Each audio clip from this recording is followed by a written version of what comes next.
What if you could live your life judgment-free?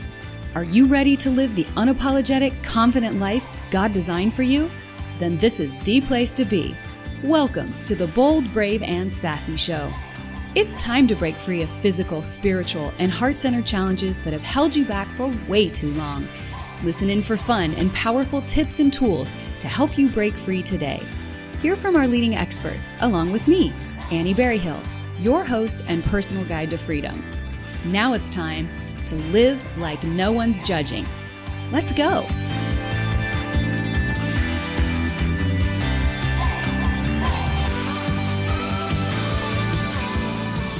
Hey there, everybody. It's Annie Berryhill, the host of the Bold, Brave, and Sassy Show. I'm so happy that you are with me today. I have a very provocative but very important topic that I'm going to share with you. And I have a special guest who is going to kind of lead us through that mucky field. So today I want to introduce you to my friend, ELISA Dilorenzo. And let me tell you a little bit about her before we jump in. And jump in means you got to hold on because this is serious. So ELISA is the co-host of the #1 marriage podcast on iTunes, The One Extraordinary Marriage Show.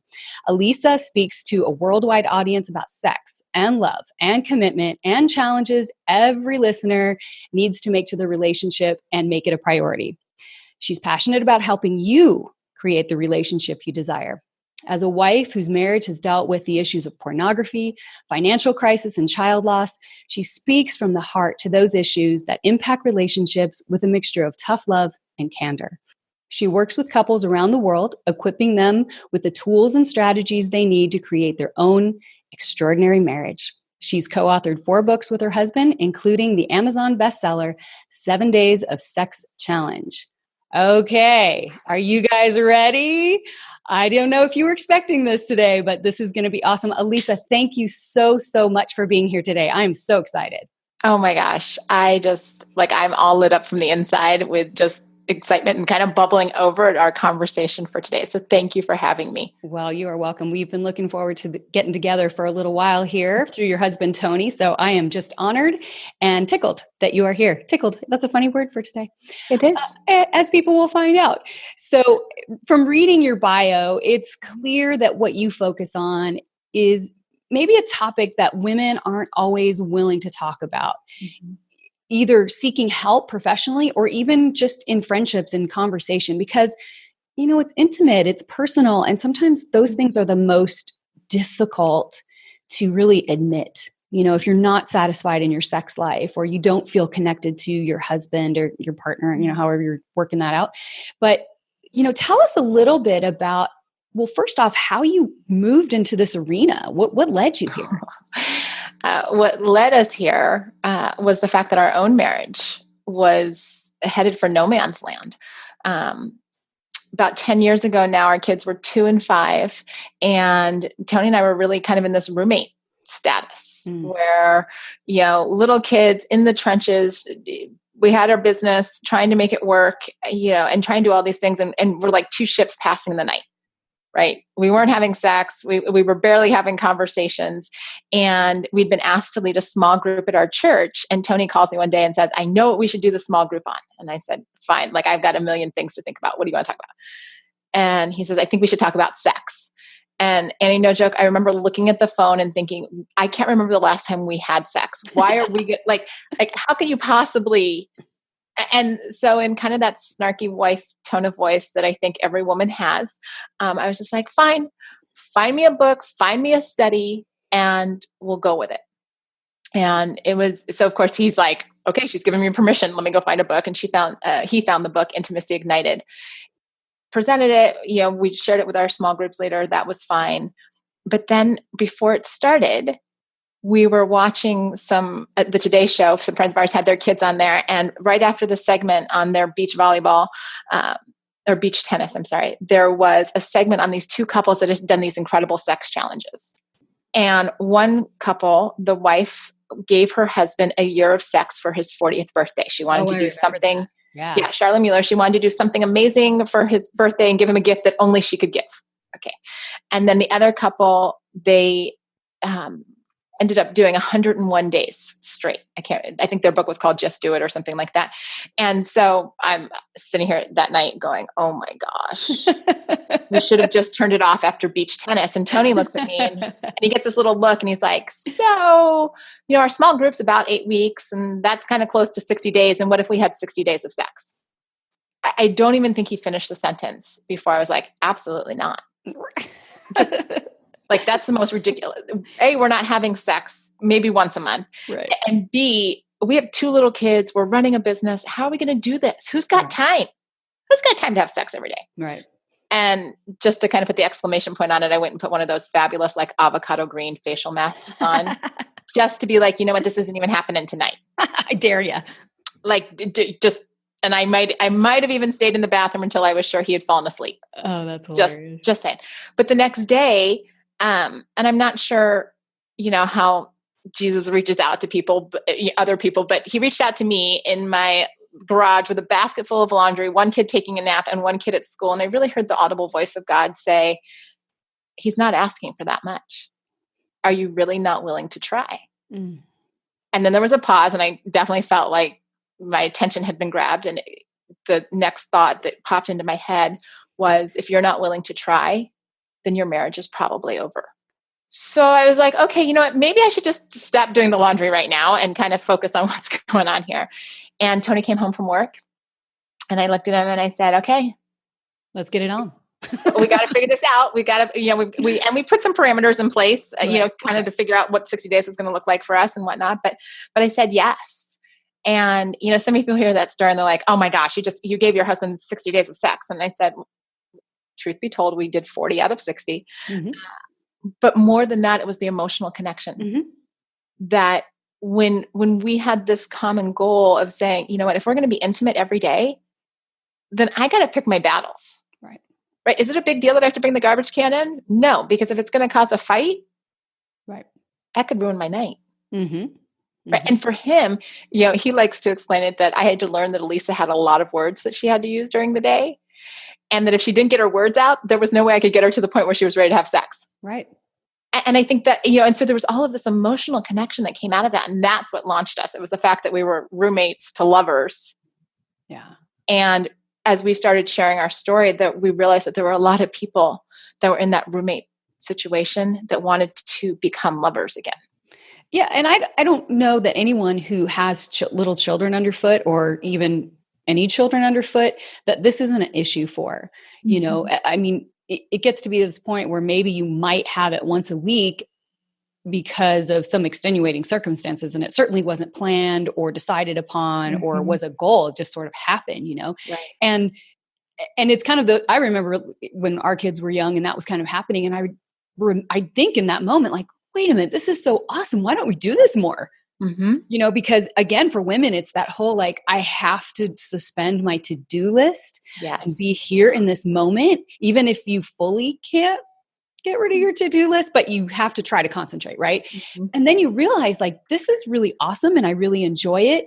And we get what women mostly need from, the sexual encounter. Of course, there's the physicality, but for men, it's more the physicality, and women, mm-hmm. it's the emotional connection. So why wouldn't we do that if that's ultimately what we want? Right. But again, we have a million excuses, as you explained. And I'm sure anyone listening here could probably relate, even if they don't have kids, because they have other responsibilities they put ahead of this. So when we were talking before we got started, there's so many directions that we could go and we could talk about. But what would you say is the number one issue, hindrance, thing that comes up from your listeners, from people who contact you, or that you guys talk about to get over? Because this show really is, in order to be bold, brave, and sassy, you have to move roadblocks out of your way. You have to develop an awareness of what's blocking you, what has blocked you, and then having strategies to move them out of the way is the ticket, right? You can't just go, oh, that's nice, that's really bugging me. But you actually have to have a game plan. So I'd love to know what people are challenged by the most. And it might be one or two or three things. And you just start with what comes to mind for you. Yeah. I think, and I mentioned in my own story, I think the number one thing is that there are so many obligations that we have on our plate we do all this work getting to the I do, getting to the wedding day, getting to the fancy dress and the great cake, and he looks so handsome. And then after that, it's all, well, I've got to take care of the kids, and we've got, this volunteer obligation, and don't forget about dinner with the Smiths on Thursday, and all of these kinds of stuff. And we prioritize all of those things ahead of how much we prioritized our significant other before we said I do. And so, and it's almost this, this thought process we have, well, he'll be there. Mm-hmm. Right? We're married now. We've set our vows. This is, and the phrase I hear a lot of women use, this is just a season. Mm. This is just, like the infant, the newborn phase, right? This is just a season. Wait until, it'll be fine once they're toddlers. Well, then they're toddlers and they can crawl, climb out of their crib. Mm-hmm. Right. So now they're knocking on the door. Right. And then they turn into these amazing creatures called teenagers. And then they don't go to bed at the same time, and they come home at all hours, and they knock on your door, just like we had last night. Tony and I, door is always locked. Like, women, if you have children, start locking the door the moment you bring them home from the hospital. Right. Because there's nothing more awkward for everybody involved than to have a child walk in because they just expect mom and dad's door to be open. Like, that's just a free little, put that in there. But so Tony and I were, in the process of being intimate last night, and there's the knock on the door. Are you kidding me? Because now, again, like when she was little, I could just put her to bed at 7:00 and we'd be good for hours. Now at 10, Mom, I want to talk to you. Okay. You're like, but I'm older now and I like to go to bed early. So yeah, I need to go to bed this earlier in the day. Right. There's the busy seasons of work. There's the busy seasons of, navigating as we get older, navigating how to care for parents and things. There's always going to be a season. Right. How do we, as women, figure out how to make our marriage a priority, no matter what season we're in? So that's one of the big things that we hear. And the other thing that, especially with my coaching clients, that I hear a lot of is the disconnect that comes from the men as well.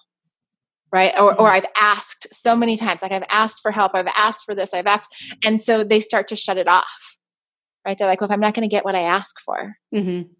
It sounds a lot like the crazy cycle or the crazy train, I think it's called, from Love and Respect. Mm-hmm. Have you read that book? Where men want to be respected and women want to be loved. And somewhere along the line, one of those falls off. Let's say the man doesn't feel respected by the woman. Well, the reason the man doesn't feel respected is because she's not respecting him, because she is completely buried by all of her responsibilities and needs him to do more to help her so she doesn't drown. So she disconnects from respecting him. He notices that and disconnects from loving her, from showing her loving ways. Well, if she's going to be that way, I'm not going to go the extra mile to help her. And it's not even like, I think a lot of people think it, they do think it to some degree, but it's more just like a feeling, like they're hurt. And so they lash out, or they hurt. So they withhold love or withhold respect. So it sounds like that same sort of thing where somebody's got to step off the crazy train and just be like, hey, I always tell my kids, before there was you guys and everything that you needed, wanted from us, there wasn't us.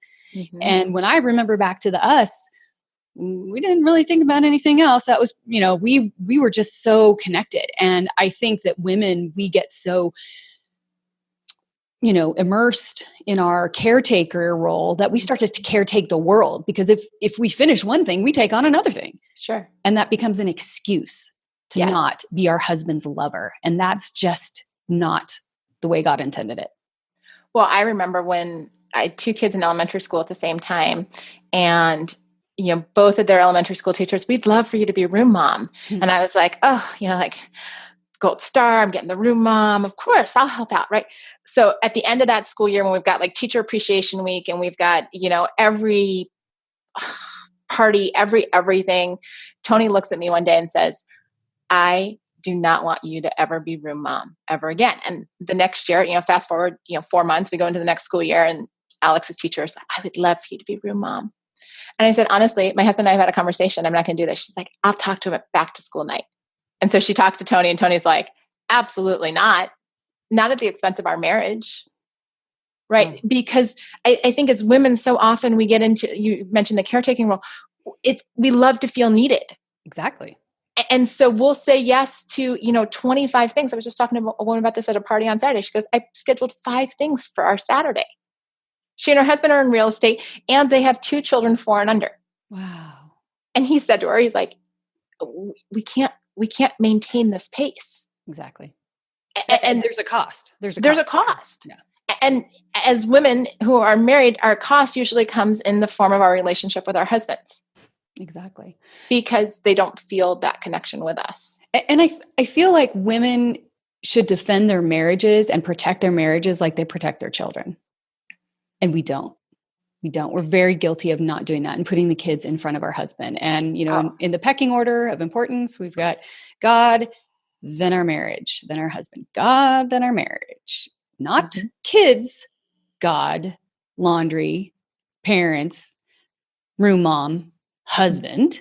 No, there's a hierarchy on purpose because of what it, without that relationship, yeah, we can keep the family going.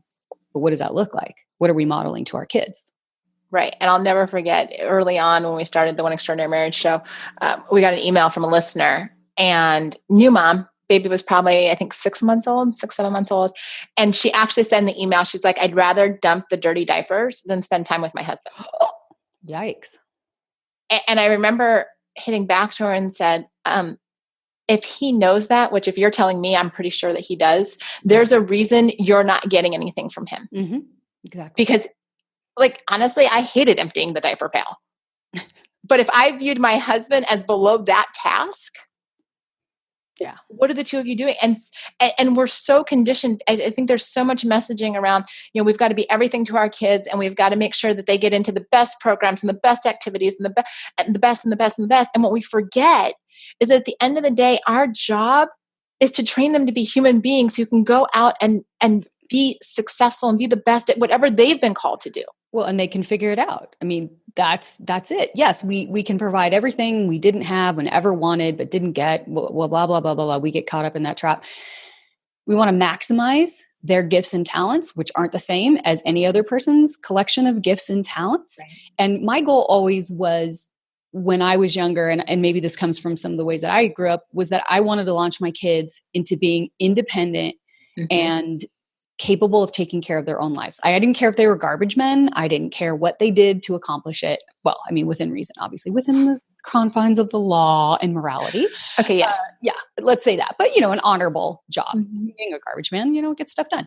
But, the thing is, I look at them now and they're 29 and 25. And our youngest had a job at 20 that he paid for his own life. He decided not to go to college because he wasn't participating where it was worth it. And we always told him, if you don't participate, if you don't pass, we don't pay. So he's like, I'm out. Okay, cool. So he figured out a way. Our older son was a Marine. He figured out a way, and they're both financially independent from us. And that was my goal, was that they would figure it out. Has it been a smooth road? Have I laid out every red carpet for them? No, I want to use some of our hard-earned money for us. Yes. And, I think as parents too, as wives and mothers, we also have to look at, we're actually modeling the next generation. We're modeling for the next generation. We're the role models. We have to demonstrate, what does it look like to have a healthy relationship that is not always perfect? Exactly. Oh, yeah. A healthy relationship where, couples do disagree. Right. A healthy relationship where couples are affectionate with one another, where our kids know, because of what we do, our kids know and have known about sex from a very early age. You can't help but walk past our podcast studio and they find out. But as part of that, they also know that that's a vital part of our marriage. Right. And we've had them walk up every once in a while when they do knock on the door, and I come to the bedroom door in my robe, and whichever one's at the door is like, are you guys about to... That's so and there's awesome. just that awkward silence. Yeah. And sometimes the answer is, yeah. So what do you need? Yeah. Make it quick. Right? Because this is a part of our life. And I want them to know that, because when they get married, so many of us grew up with this messaging that sex wasn't talked about. Or if there was messaging about sex, it was that sex was dirty. Sex was only for sex or to make babies. There were all of these very limiting messages around sex. And then fast forward, you have the wedding day, you get married, and your husband's like, let's do this. And you've got all these messages popping up in your head going, good girls don't do that kind of stuff. And you know what? Sex is kind of dirty, and it's just to make babies. So if we're not making a baby right now, I'm not interested. Right. And I'm sure that there's women who have, we all have our tapes for sure. I didn't have that particular tape, but I think it's important to, again, that awareness of understanding that just like if I was in this moment right now, just enjoying the presence and this intimacy with my husband, and I could suspend all that, how would that, be different? And that is applicable from the wedding night forward. Like, let's just be together as us. So I want to circle back because we talked in depth about the issue. How do you advise people to actually overcome some of those challenges of having too many things on your to-do list and not making your marriage and intimacy a priority? How do you help people through that? So a couple different things. One is I think it's important that every person does, maybe at least once a year, if not twice a year, maybe even once a quarter, do a time audit. Pull up I'm guessing most people are on Google Calendar or some kind of calendar platform, probably on their phone. Although Tony is still old school, pen and paper, just the way he is. So we have to do both. But pull it up and see where you're spending your time. Mm-hmm. You'll know when all those blocks show up and not a single one of them says my love or date night or time alone or weekend. You're going to know where your time is going. Mm-hmm. And, it's often looking at what are all the good things that I'm doing? Because all of the things that we've talked about today have been good things and they impact a lot of people. They're good. Mm-hmm. But you're going to have to make some choices about the good things in order to have the great marriage, in order to have the great connection, because you have to have time. In order for our marriages to be strong and healthy and vibrant, we actually have to invest time, which is our most precious commodity, in that. Exactly. It doesn't just happen. I think Hollywood has done such a huge disservice that we can get to happily ever after in about 2 hours and 22 minutes. Yeah, no, not exactly. Not exactly. No. And so it's looking at that time audit. It's looking at being so intentional about your relationship in the same way that you'd be intentional about your career. I mean, we were talking, before we even started the recording about the fact that, CrossFit is your thing in the afternoons, right? And so it's intentional. I'm sure it shows up like clockwork, that 4 o'clock hour is CrossFit. Well, getting to the point where we're putting our spouses on our calendar, not because they're, it's like, oh, we have to schedule it, but because you're so important that I'm going to make an appointment with you. I often tell women, it's like trying to get in for, your annual physical. You schedule it, it's on there. If you have to call the doctor's office and reschedule, it could be 3 months. Exactly. Before you get in. So having that same mindset around our husbands, we're like, I'm not going to break a date with you. Right. I'm gonna schedule you. I'm gonna schedule conversations with you. I'm even gonna go so far as to schedule sex. That's something Tony and I talk about.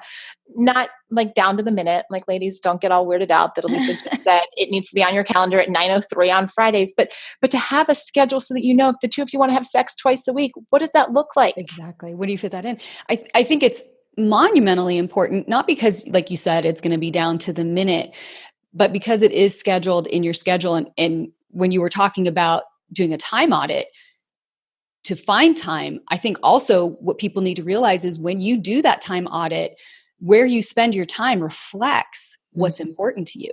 And if you see that you don't have your husband on there, you don't have time marked out with him to go for a walk, to go just have coffee with him, to meet him in the middle of the day for lunch, however your life works, it's reflective of the fact that you don't make him a priority, that you're just getting by. You're just doing the bare minimum. You're existing together and trying to make this family work. And I love it. I have several people that I know who literally have their days of the week that it's non-negotiable sex day because it's based on his work schedule and her work schedule, and they make it a priority. I don't know what they do during that time. I don't know what time. I just know that it happens regularly on that particular day. And I used to laugh and I used to think it was funny when maybe there was a time that I was having sex more frequently than, I was like, that's kind of silly. We just do it when we do it. But then as I got older and got a little bit more, frazzled and overwhelmed, I realized the importance of it. And it works. And the other part of it too, that when you were talking, was the importance of, especially for women, I think more time that goes past in between, like men have that physical release that they have to have, right? So it builds up and it's more uncomfortable for them because it's so physical. They're physical in that way. But for us emotionally, with so many emotional things going on in our lives, we learn how to push that down. We learn how to quell that so we don't have to feel that. But I have always found that the minute I have a long gap, maybe he's traveling or we were mad at each other or whatever, and to go back to it, it's like magic. It turns it all back on. Like, whoa, I forgot how wonderful this is. And I want more. And it tends to be sort of the catalyst into doing it more frequently. So it's just like, get over that hump, get over that hump and, just do it. Just, get one under your belt. I love it. I know. I don't know where they came from. And there's another benefit to having, scheduled sex, whatever that looks like Tony and I have done multiple shows on scheduling sex, but it also helps because a lot of times in marriage, there's like a high desire spouse and a low desire spouse. Mm-hmm. And stereotypically, we think that the guys are the high desire and the gals are low desire. That's not always the case. I just got an email this morning from a woman who's like, what about me? I'm high desire. He doesn't want to. It can go either way. But having that conversation around your sex life, and this is a big thing too, that a lot of women are like, oh my gosh, we have to talk about sex? Yes. Talk about sex. Talk about how frequently the two of you want to have it. And you're kind of negotiating that back and forth. He may say 5 and you say 2, and it's like, okay, can we do 3? Mm-hmm. Like every other day? What does that look like? But if you're the lower desire spouse, then you know what the expectation is. Exactly. If you're the high desire spouse, then you know that you've got the buy-in from this other person that, okay, like I can't go to 5 like, terrifies me, but 3, I can commit to 3. Mm-hmm. And so now it becomes this, you take out the guessing game when it comes to sex, mm-hmm. because now you've got a plan and you can, as a team, and husbands and wives, you are on the same team, not on opposing teams. Exactly. And so as a team, you have a plan and you're like, okay, let's try this for 30 or 60 days. Exactly. And then let's sit down and just kind of do it's kind of like a performance review. Let's sit down and see how it's working. Right. And what do we need to change? But we don't talk about sex enough, which you would never believe it if you walked into a grocery store and saw all the Cosmo covers. But as husbands and wives, we're just not talking about our sex lives. Exactly. To each other, to anyone, specifically to each other. And also talking about what you like, what feels good, what, getting into the nitty gritty. There really shouldn't be a safer place in the world for, let's just say, a woman or a man, really, but I'm going to say it from the woman's perspective, to be able to share that than with the person she's committed to spending her life with. That is the ultimate in intimacy, is not just that physical act, but the emotional trust, all those layers that go together, and asking and saying what you like, what you enjoy, what you want more of is part of that process. And it only deepens your relationship in that moment. But I got to believe, I know for me, it filters out into everything else. Mm-hmm. Well, and I think, you mentioned how women kind of even quell desire a few minutes ago. We even quell that ability to ask for what we want or to give the feedback. I tell women all the time, I'm like, look, if he's off by a centimeter and it's not doing anything for you, he would much rather get the feedback. Hey babe, can you just go a little, a little to the left? Mm-hmm. That would be good. And be able to have that amazing experience with you, be able to bring you to orgasm. He wants to be able to do that. I believe so. But if you're not giving him the feedback, if you're not talking about it, he's not a mind reader. Mm-hmm. And trust me, I spent enough years laying there, kind of stiff as a board, just being like, okay, do what you got to do.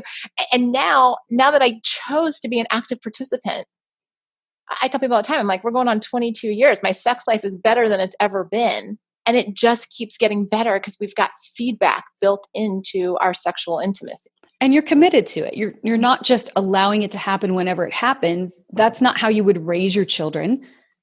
Right? You would always have some parameters or something that you were shooting for in terms of what you wanted that person's life to look like, and provide like we talked about earlier, providing those ways of doing it.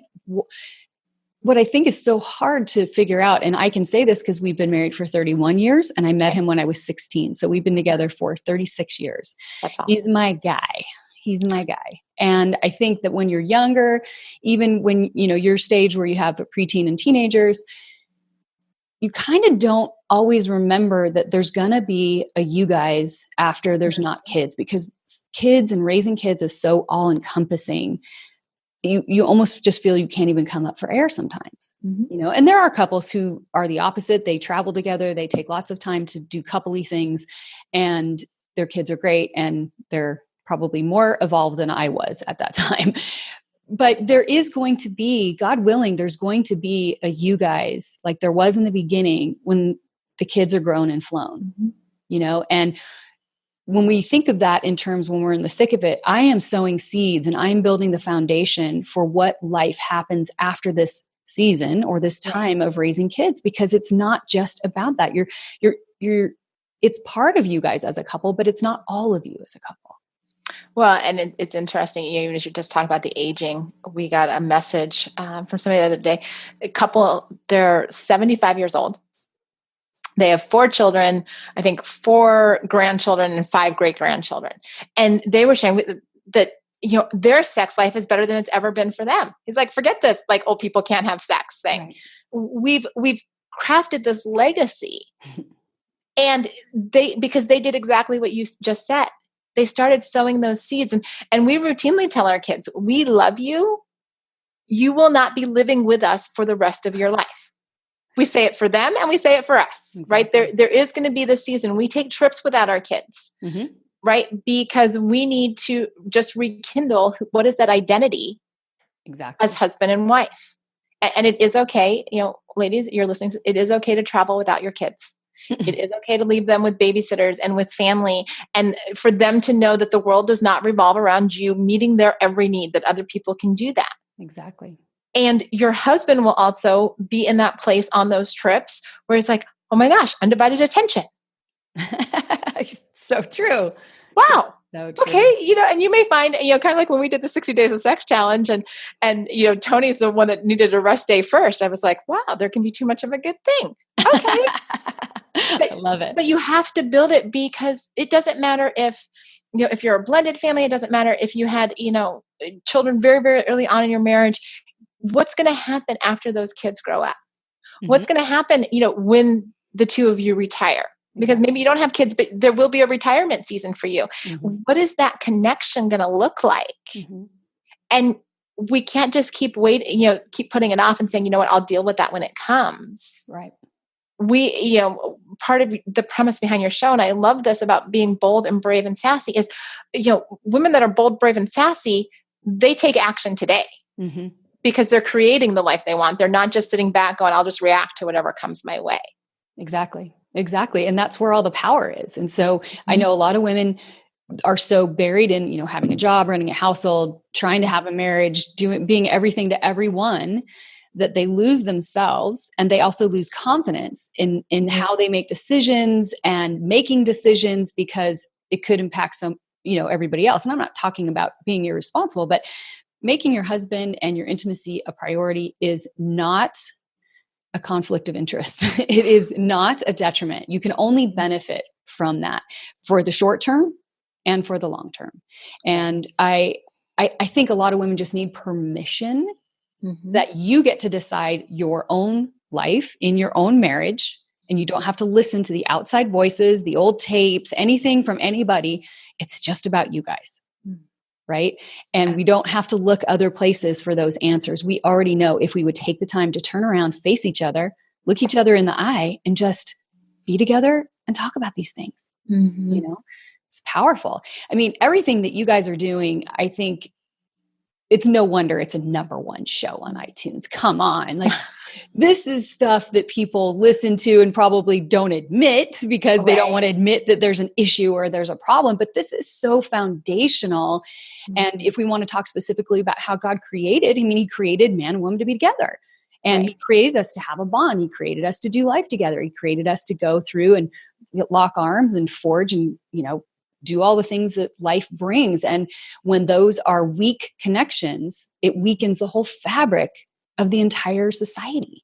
Yes. We can see that. We can see that making the kids the idols and putting them on this pedestal where everything they do and everything they want is of the utmost priority and everything else is lesser. We can see how that shows up, And so what you guys are doing is phenomenal, and it's really important. And I'm sure you guys have a lot of fun with it too, because once you crack down the walls and break down the walls of people's, embarrassment or just unfamiliarity with talking about this topic, I'm sure you guys have amazing breakthroughs for people. And, you've been monumentally generous with your time. And I think that we could probably do about 10 shows and do a different topic on how to get through every show. But I don't want to try to stuff it all in one show. Sure. So I think we have covered amazing things right now. And I almost feel like this is the kind of content that people need to listen to a couple times, because as we talked, and even as you and I were talking, my mind was kind of spinning off thinking about my own life and thinking about my own marriage. So if you listen to multiple times and dig in, and know, of course, that all of these shows will have show notes. I'm going to have all of ELISA's information about how to listen into their podcast, how to get in touch with them, and just a little review of what we've done, some bullet points and stuff like that, so you can review it quickly. And ELISA, I just want to thank you so much for being here. You are a blast, and I love your confidence, and I love just your boldness at which you're sharing this, because it is super important, foundationally important, and I love it. So thank you. It was my pleasure. And this is, like you said, it's that foundational piece. And when couples have this, the world changes, marriages change. I agree. Thank you, God. That's awesome. Permission to go have more sex, you guys. Go do it. Yes. Go do it. Just do it, like Nike says. So everybody, I want to thank you for being on the show this week, or for listening into the show this week and having ELISA on the show. And I hope that you'll continue to download and subscribe and review the show. All of that helps to get it to more people. If you know people who need to hear about this or the other topics that I talk about and interview people about, then have them tune in and recommend it to them as well. So thank you so much for being here. And until next time, this is Annie Berryhill signing off. Thanks again.